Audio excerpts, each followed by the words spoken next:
Friends, বলো তোমরা সবাই কেমন আছো? আমি ভালো আছি। তো দেখো আজ সকাল সকাল নিয়ে চলে এসেছি তোমাদের সামনে নতুন একটা ভিডিও। তো দেখো সোনাকে নিয়ে আমরা এখন আজকে একটু ঘুরতে যাচ্ছি। তো আজকে ফার্স্ট টাইম সোনা অটোতে উঠলো, তো ও ভালোই ফিল করছে, একটুও দুষ্টুমি করছে না, একটুও জ্বালাতন করছে না, কি সুন্দর আমার কোলে বসে আছে দেখো।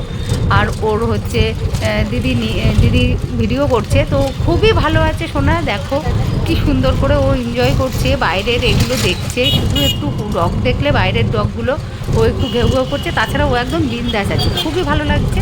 তো চলো আমরা সোনাকে নিয়ে কোথায় কোথায় যাচ্ছি কিন্তু দেখাতে পারবো না তোমাদেরকে, কেননা ও তো খুবই দুরান্ত, ওকে নিয়ে রাস্তা দিয়েই যাওয়া যায় না, সেই জন্য অটোর ভেতরেই তোমাদেরকে দেখিয়ে দিলাম যে কোথায় যাচ্ছি। তো তোমরা দেখতে থাকো ভিডিওটা, কিন্তু পুরোটা আমরা দেখাতে পারবো না, এইটুকুই দেখালাম। তো ঠিক আছে চলো, তোমরা ভালো থেকো, ঠিক আছে, বাই।